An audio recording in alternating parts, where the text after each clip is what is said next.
Hello दोस्तों, आज stock prediction में आपका स्वागत है। टेक्निकल चार्ट्स डाटा पॉइंट्स के ऊपर आधारित इस कार्यक्रम में आने वाले दिन का मैं प्रेडिक्शन बोलता हूं, जिसमें निफ्टी बैंक निफ्टी के लेवल्स होते हैं, लेवल्स यानी सपोर्ट रेजिस्टेंस। आने वाला दिन technical data, news flow, screen reading, इन सभी के ऊपर क्या रिएक्शन दे सकता है, इन सभी के बारे में हम लोग इस कार्यक्रम में डिस्कस करते हैं। शुरू करने से पहले चैनल के डिस्क्रिप्शन बॉक्स में बिलो द टाइटल डिस्क्लेमर रखा है, उसको कृपया पढ़िए जानिए। एज पर डिस्क्लेमर, ये मेरे पर्सनल ओपिनियन है, मेरी खुद की राय है। आपके प्रॉफिट या लॉस, लाभ या हानि के लिए मैं और मेरा चैनल जिम्मेदार नहीं रहेंगे, रिस्पॉन्सिबल नहीं रहेंगे, ये नोट करके रखिए। ये एजुकेशनल पर्पस के लिए मैं वीडियो डालता हूं दोस्तों, ये ध्यान में रखिए। और मेरा जो एस्ट्रो स्टॉक प्रेडिक्शन चैनल है सिर्फ और सिर्फ यूट्यूब पे ही अवेलेबल है, ये भी नोट करके रखिए। चलिए दोस्तों शुरू करेंगे। तो दोस्तों, अभी डाउ जोन लगभग 100 पॉइंट माइनस में चल रहा है। SGX Nifty, sorry, gift Nifty 10 point plus में चल रहा है। एशियन मार्केट माइनस में आज क्लोज हो गए। यूरोपियन मार्केट भी अभी फ्लैट टू माइनस चल रहे हैं दोस्तों, यानी सभी जगह रेड लालम लाल है। सुबह एशियन मार्केट भी जबरदस्त लाल था, इसके बावजूद भी हम लोगों ने अच्छा परफॉर्मेंस किया देखा जाए तो। ठीक है, निफ्टी फ्लैट में क्लोज हो गया, लेकिन बैंक निफ्टी अच्छा खासा 150 पॉइंट माइनस में क्लोज हो गया। लेकिन ऊपर से हमारा प्रॉफिट बुकिंग हो गया निफ्टी और बैंक निफ्टी में, और बैंक निफ्टी में ज्यादा प्रॉफिट बुकिंग हो गया ऊपर से नीचे। और मैंने प्री मार्केट रिपोर्ट में बोला था कि बैंक निफ्टी थोड़ा सा वीक लग रहा है, लेकिन सुबह स्टार्ट अच्छा किया था बैंक निफ्टी में।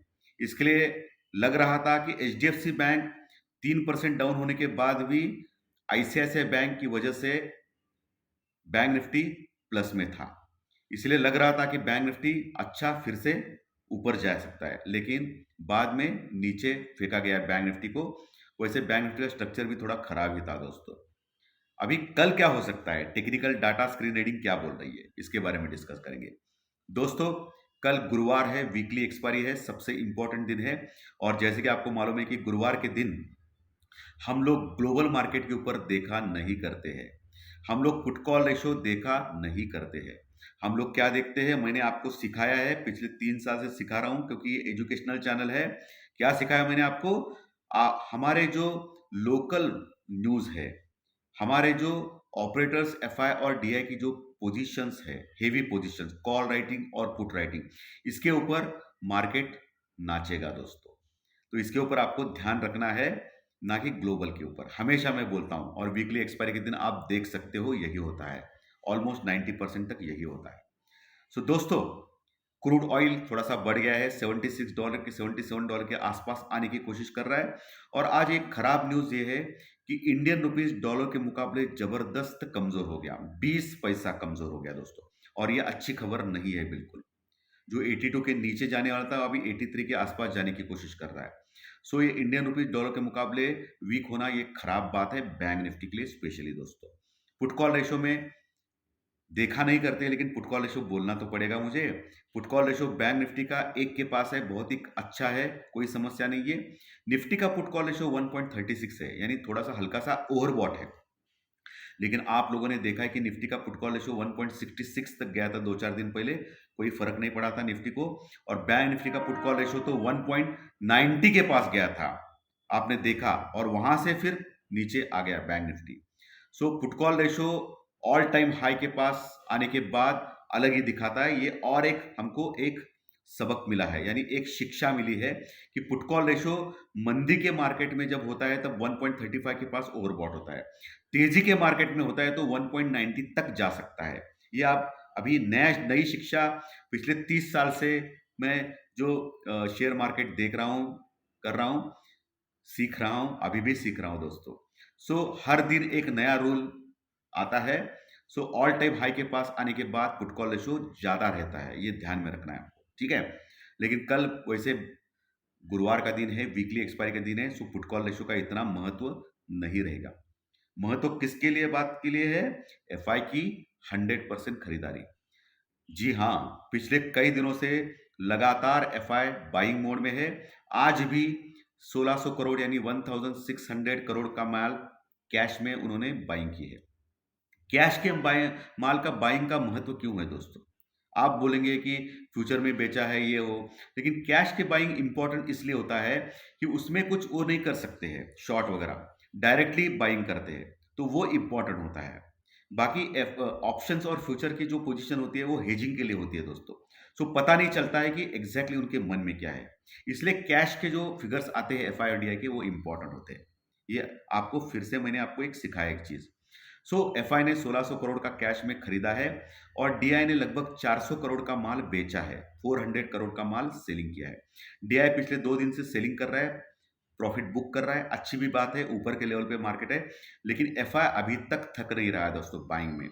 अभी एफआई डेंजरस मोड में है क्योंकि लगभग 75% लॉन्ग पोजीशन हो चुकी है अभी ऑप्शंस और फ्यूचर्स में, निफ्टी और बैंक निफ्टी में एफआई के दोस्तों 75%। यानी सिर्फ 25% वो शॉर्ट में है और 75% उन्होंने बाइंग की है, लॉन्ग में है। इसका सीधा सीधा मतलब होता है, हेजिंग हो या अलग हो, तो एफआई अपनी जो बाइंग पोजीशन है उसमें वो प्रॉफिट बुकिंग कभी भी कर सकता है। सो आपको केयरफुल रहना है ऊपर के लेवल पे, ये ध्यान में रखना है दोस्तों।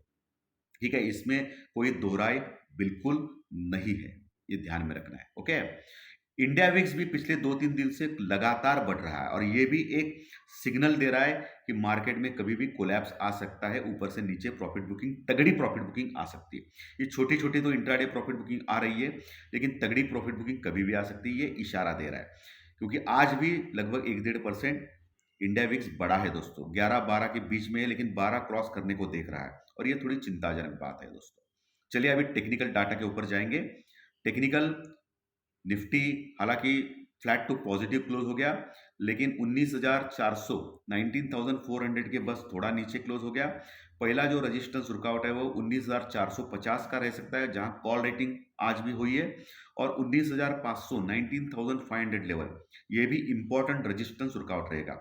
जब तक 19,500 के ऊपर टिकेगा नहीं 15-20 मिनट, तब तक निफ्टी को आप वहां जाने के बाद शॉर्ट कर सकते हैं या पुट ले सकते हैं स्टॉप लॉस के साथ। लेकिन 19,550 यानी 19,550 के ऊपर अगर जाएगा निफ्टी, तो फर्दर शॉर्ट कवरिंग रह जाएगी जो 19,800 यानी 19,800 तक लेके जा सकती है, क्योंकि कल गुरुवार है, होने के लिए कुछ भी हो सकता है, ये ध्यान में रखिए। नीचे दोस्तों 19,300 यानी 19,300 का एक बहुत ही स्ट्रॉन्ग सपोर्ट है, जहां करोड़ों में कॉन्ट्रैक्ट जुड़ चुके हैं। पुट राइटिंग हो गई है दोस्तों, ये सपोर्ट का काम करेगी। 19,300 यानी 19,300, जब तक 19,300 यानी 19,300 के नीचे नहीं जाता है निफ्टी और टिकता नहीं है 15-20 मिनट, तब तक शॉर्ट बिल्कुल नहीं करना है निफ्टी को, ये ध्यान में रखिए। अगर 19,400 का सपोर्ट ले 19,300 यानी 19,300 का सपोर्ट लेके ऊपर बढ़ने को स्टार्ट करता है, तो आप बाय कर सकते हो निफ्टी में स्टॉप लॉस के साथ।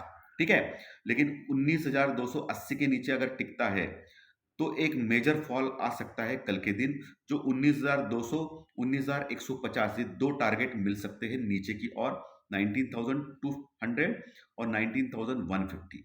19,150 से लेके 100 का जो प्रदेश है, 19,100 से लेके 150, ये स्ट्रॉन्ग सपोर्ट का काम करेगा निफ्टी में कल के दिन। ये ध्यान में रखना है, मैं जो बोल रहा हूं क्लियरली बोल रहा हूं। वही बैंक निफ्टी जो 45,150 के ऊपर आज क्लोज हो गया 150 पॉइंट माइनस में, पहला जो सपोर्ट है तगड़ा सपोर्ट वो 44,000 यानी 44,000 के ऊपर है।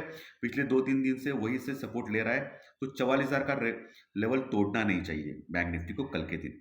सॉरी 45,000, 45,000 का लेवल तोड़ना नहीं चाहिए बैंक निफ्टी को कल के दिन।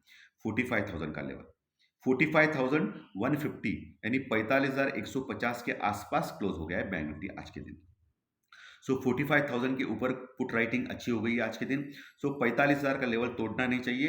अगर 44,980 44,980 के नीचे अगर टिकता है 15-20 मिनट बैंक निफ्टी, तो शॉर्ट कर सकते हैं बैंक निफ्टी में, पुट ले सकते हो 44,800 44,800 के टारगेट के लिए। 44,800 यानी 44,800 के पास अच्छा सपोर्ट है बैंक निफ्टी में, जहां पुट राइटिंग है। और उसके नीचे 44,500 यानी 44,500 के पास भी अच्छी पुट राइटिंग हो चुकी है। तो 44,500 से लेकर 44,800, 44,500 से लेकर 44,800, ये प्रदेश जो है बैंक निफ्टी में तगड़ा सपोर्ट है। वहां आने के बाद आप ट्राई कर सकते हो बैंक निफ्टी में बाय करने का, लेकिन स्टॉप लॉस के साथ करें, क्योंकि कल वीकली एक्सपायरी है, कुछ भी हो सकता है। ओके, तो ये नीचे के लेवल हो गए। ऊपर कहां तक जा सकता है? ऊपर दोस्तों पहला जो रजिस्टेंस रुकावट फेस करेगा बैंक निफ्टी कल के दिन वो 45,300, जहां कॉल राइटर्स मौजूद है यानी रुकावट का लेवल है 45,300, उसके ऊपर क्रॉस किया और 15-20 मिनट टिक गया तो 45,500 यानी 45,500 के लेवल प्राप्त कर सकता है। लेकिन फिर से वहाँ कॉल राइटिंग जबरदस्त हो गई है और वहाँ कॉल राइटर्स यानी मंदी करने वाले लोग बैठे हैं जो आसानी से जाने नहीं देंगे बैंक निफ्टी को। सो आपको मोटा-मोटी क्या करना है, कल के दिन 45,500 के पास आने के बाद बैंक निफ्टी अगर गलती से आ गया तो वहाँ शॉर्ट करना है या पुट लेना है स्टॉप लॉस के साथ। अगर गलती से भी 45,550 के ऊपर टिकता है बैंक निफ्टी 15-20 मिनट तो एक शॉर्ट कवरिंग जबरदस्त आ सकती है बैंक निफ्टी में जो 45,800 यानी 45,800 तक लेके जा सकता है, ये ध्यान में रखिए दोस्तों। तो निफ्टी बैंक निफ्टी के लेवल सपोर्ट रजिस्टर्स मैंने क्लियरली आपको बोले हैं। आज मैंने प्री मार्केट रिपोर्ट में आपको एक जैकपॉट स्टॉक दिया था कोटक महिंद्रा बैंक, और मैंने बोला था आपको कि कैश में ले सकते हो विथ स्टॉप लॉस के साथ, बट आपको जो भी इन्वेस्ट करना है वो फाइनेंशियल एडवाइजर से सलाह से एडवाइस से आपको बाय कर सकते हैं कोटक महिंद्रा बैंक, ये क्लियरली बोला था। और आज आपने देखा दोस्तों मार्केट इतने बेरिश ट्रेंड में था, पर्टिकुलरली बैंक निफ्टी खराब था, इसके बावजूद भी बैंक निफ्टी का स्टॉक कोटक महिंद्रा बैंक आज प्लस में ही क्लोज हो गया है। तो कोटक महिंद्रा बैंक जब तक नीचे नहीं जाता है एक 50 पॉइंट तब तक आपको डरने वाली बात नहीं, कैश में ले सकते हो। आने वाले दिनों में मुझे 2000 के टारगेट 2000 के टारगेट्स कोटक महिंद्रा बैंक में दिखाई दे रहे हैं, लेकिन जो भी आपको इन्वेस्ट करना है वो आपके फाइनेंशियल एडवाइजर से सलाह से एडवाइस से करना है दोस्तों। तो दोस्तों आशा करता हूं आज का सेशन अच्छा लगा रहेगा। अच्छा लगा तो लाइक का बटन दबाइए, प्रोत्साहित कीजिए, मोटिवेट कीजिए। कमेंट बॉक्स में जरूर मैसेज लिखिए और जो नए दर्शक पहली बार चैनल देख रहे हैं वो सब्सक्राइब का बटन जरूर दबाएं ताकि आपको हर दिन के 2-3 वीडियोस, प्री मार्केट रिपोर्ट सुबह 7 बजे मार्केट शुरू होने के पहले, दोपहर में फाइनेंशियल एस्ट्रोलॉजी स्टॉक मार्केट का प्रेडिक्शन दूसरे दिन का, और रात में टेक्निकल डाटा, ये तीनों के तीनों कार्यक्रम आपके इनबॉक्स के ऊपर यूट्यूब के जरूर मिलेंगे। धन्यवाद दोस्तों, फिर मिलेंगे कल प्री मार्केट रिपोर्ट में सुबह 7 बजे। Thank you very much.